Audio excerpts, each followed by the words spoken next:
Մեծարգո պարոն վարչապետ, հարգելի գործընկերներ, մինչ հարցս տալը ուզում եմ նաև քանի որ առաջինը հարցն ուղղել հնարավորություն ունեցա, շնորհակալություն եմ ցանկանում հայտնել խաղաղության պայմանագրի գործընթացը այս փուլին բերելու համար, որովհետև ակնհայտ է, որ 30 տարիների դժվար պատմություն ունեցող երկու պետությունների համար վերջին մեկ տարում երկու հիմնարար փաստաթղթերի շուրջ կոնսենսուսի գալը շատ մեծ նվաճում է եւ ինձ մոտ տպավորություն է ստեղծվել, որ որոշ աղմուկի մեջ թերագնահատվել է այն ձեռքբերումը, որը Հայաստանի Հանրապետությունը իր դիվանագիտական ջանքերով հասել է, խոսքը գնում է թե սահմանազատման եւ սահմանագծման կանոնակարգի ընդունման, վավերացման եւ միմյանց փոխանցման վերաբերյալ եւ խաղաղության պայմանագրի տեքստի շուրջ համաձայնության գալու եւ այս խոսքում ուզեմ նաեւ շնորհակալություն հայտնել անվտանգության խորհրդի բոլոր այն անդամներին, ովքեր ջանք եւ եռանդ չեն խնայել, որպեսզի այս արդյունքը գրանցվի։ Իսկ հարցս մասնավորապես վերաբերում է 3 տեղի ունեցած խոսակցությանը, պարոն վարչապետ, ձեր եւ պետքարտուղարի Միացյալ Նահանգների պետքարտուղարի միջև, որտեղ որ ամերիկյան կողմի հայտարարության մեջ նաեւ երևաց այն ուրեմն նվիրվածությունը, որը կա ռազմավարական գործընկերության կոնտեքստում, որովհետեւ կար այն վախը կամ թերհավատությունը, որ ռազմավարության կանոնադրությունը վավերացվել է հեռացող վարչակազմի հետ եւ այն կարող է նույնչափ կարեւոր չլինել նոր ընտրված վարչակազմի համար։ 3 տեղի ունեցել հեռախոսազրույցը, եթե կարող եք մանրամասն հաղորդեք հանրության այդ հեռախոսազրույցի մասին։ Հարցին կպատասխանի վարչապետ Նիկոլ Փաշինյանը։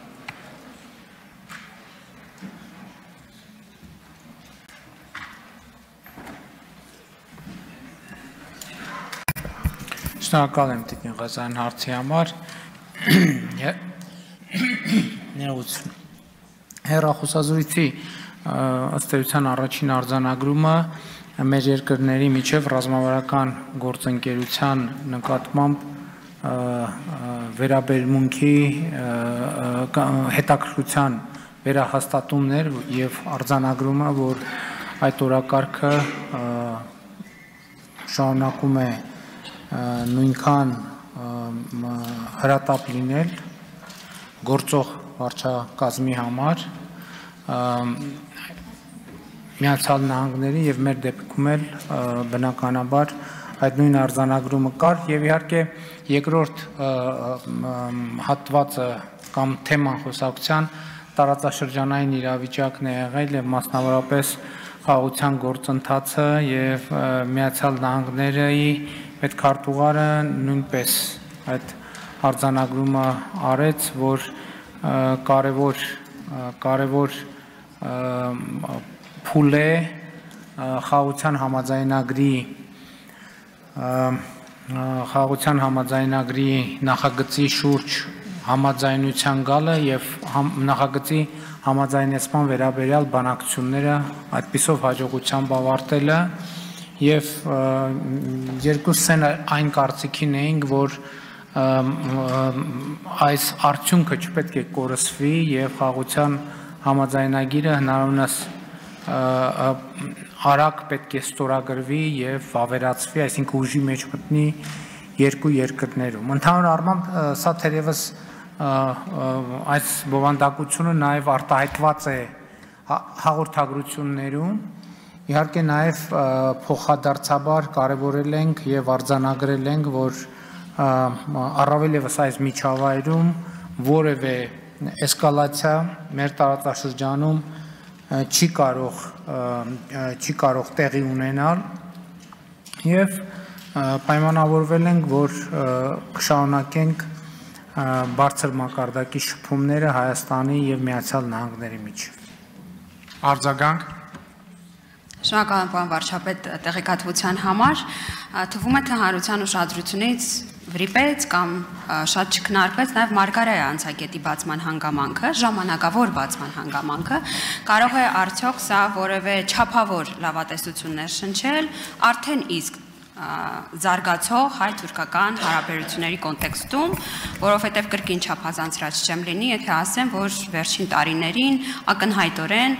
լավարկվել են հարաբերությունները, այն իմաստով, որ կան շփումներ, գուցե դրանք վերջնական արդյունքը կամ կանխատեսելի մեզ համար կանխատեսելի արդյունք չեն տվել, բայց մի քանի դրվագ առանձին ինձ ամենայն դեպս լավատեսություն է ներշնչում հայ-թուրքական հարաբերությունների զարգացման կոնտեքստում կխնդրեի նաև ձեր դիտարկումն այս մասը։ Շնորհակալ եմ, դե Մարգարյանի անցակետը բացվել է սահմանային կետը Սիրիա հումանիտար օգնության Շարասյան անցման համար եւ այսքանով տեղի ունեցած աննախադեպ չէ, որովհետեւ նաև արդեն իսկ 2023 թվականին, եթե չեմ սխալվում, հունվարին նույնպես անցակետը բացվել է, որպեսզի Հայաստանի կառավարության կողմից ուղարկվող հումանիտար օգնությունը հասնի Թուրքիա երկրաշարժի գոտի եւ այդ առումով կարծում եմ իհարկե կարևոր իրադարձություն է, բայց նկատի ունեմ աննախադեպ չէ եւ ես չէի ուզենա մենք այդ իրադարձության իհարկե իրադարձությունը թերագնահատենք, բայց մյուս կողմից չէի ցանկանա, որ մեր գերագնահատենք։ Ուրիշ հանգամանք կա, որը կարծում եմ արժանի է առանձնահատուկ ուշադրության, որը այդ դեպքում վստահ չէ, որ այդ ուշադրությանը մենք արժանացրել ենք կամ մեր հանրությունը արժանացրել է, այն որ 2025 թվականի մարտի 1-ի դրությամբ Հայաստանի Հանրապետության մուտքի եւ ելքի բոլոր կետերը գտնվում են Հայաստանի Հանրապետության սահմանապահ զորքերի վերահսկողության ներքո եւ սա չափազանց կարևոր իրադարձություն է եւ որը արժի ընդգծել եւ ես նաեւ այս առիթով ուզում եմ եւս մեկ անգամ շնորհակալություն հայտնել Ռուսաստանի Դաշնության անվտանգության դաշնային ծառայության սահմանապահ զորքերին անկախությունից ի վեր այդ գործառույթը մեր սահմանային անցագրային կետերում իրականացնելու համար եւ գոհունակությունս արտահայտել, որ մենք այլևս ի վիճակի ենք այդ ինքնիշխան գործառույթը իրականացնել։ Շնորհակալ եմ։